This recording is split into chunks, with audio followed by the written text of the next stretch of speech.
నీకెందుకు చెమట పడుతుంది? ఎండగా ఉంది కదా. ఎండగానా? ఇక్కడ అంతరం గాలొస్తుంటే. అది సరే, వర్క్లో ప్రెషర్.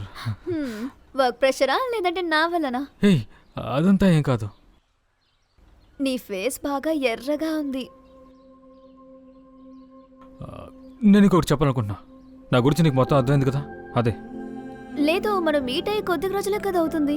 అంత సీరియసా? అవును, నేను సీరియస్గానే చెప్తున్నాను. నా దగ్గర నువ్వు కూడా సినిమా డైలాగ్స్ కొడుతున్నావు చూసావా? నేను త్రిషాతో రిలేషన్షిప్లో ఉన్నప్పుడు తను వస్తామని నీ గురించి మాట్లాడుతూ ఉండేది. నా గురించా? భయపడకు, మంచి విషయాలేలే. ఆ తర్వాత మనం షెల్ఫిష్గా ఉండిపోయాం, మాట్లాడుకోవడాలు ఆపేశాం కదా. అయినా సరే మనం చాలా రోజుల నుంచి మంచి ఫ్రెండ్సే కదా.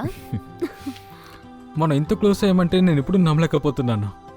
ఎనీవే, లైఫ్ చాలా అమేజింగ్గా ఉంది కదా. ఇప్పుడు మన విషయాన్ని తీసుకో నువ్వు. మనం ఎప్పుడు ఇలా మాట్లాడుకోలేదు, కానీ ఇప్పుడు నీ మీద నాకు క్రష్ వచ్చింది చూసావా. బాగుంది కదా. బాగుంది కదా. మనం ఒకసారి మన స్కూల్ని విజిట్ అవుదామా? నేను దాని గురించి ఆలోచిస్తూ ఉన్నాను. అయితే రేపు మన ఇద్దరు స్కూల్కి వెళ్దామా? యా, ఓకే, వెళ్దాం. తర్వాత ఈరోజు కుకింగ్ మా ఇంట్లో చేద్దామా? అలా అయితే ఇలా చూడు, నా దగ్గర ఒక మంచి రెసిపీ ఉంది. అదక్కర్లేదులే. ఒకవేళ ఫుడ్ స్పాయిల్ అయిందనుకో, నీ మీద ఉన్న క్రష్ కూడా పోతుంది. నాకు ఫుడ్ విషయంలో నో అయితే కాంప్రమైజ్. ఇప్పుడే విషయాన్ని డ్రాప్ చేసేద్దాం, నువ్వే కుక్ చేయి. అయితే ఫ్యూచర్లో నేను వంట చేయాలని చెప్పి నన్ను ఇబ్బంది పెట్టదన్నమాట.